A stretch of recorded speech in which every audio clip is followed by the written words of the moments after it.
நீங்க தலையில பூ வைப்பீங்களா? ஏன் வைக்கிறீங்க? ஏன் வைக்கிறோன்னு தெரியாம இவ்வளவு காலம் வச்சுக்கிறாங்க பாரு. ஏன் வச்சுக்கிறீங்க? அழகுக்கு, அந்த அழகுக்கு, அப்புறம் வாசனைக்கு, ரைட், மங்களகரமாக இருக்கிறதுக்கு, இப்படி பல காரணம் சொல்கிறோம். பரவாயில்ல. ஆனால் பூ வைக்கிற பழக்கம் எப்படி வந்துச்சுன்னு ஒரு சின்ன குறிப்பு இருக்குது தெரியுமா? இப்போ நான் எனக்கு பசிச்சிச்சின்னு வச்சுங்க, வயிறு சூடாயிடும். உணர்ச்சி வசப்பட்டேன்னு வச்சுங்க, உடம்பு சூடாயிடும்.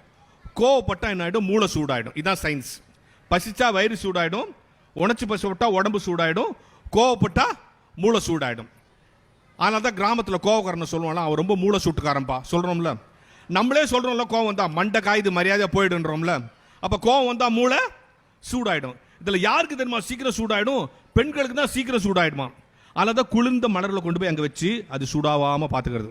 அதனால தான் சொல்லுது, கோவம் வந்தவொடனே பூவை பிச்சு எரியுது பார்த்தீங்களா, மூளை சூடாயிடுச்சுன்னு அர்த்தம்.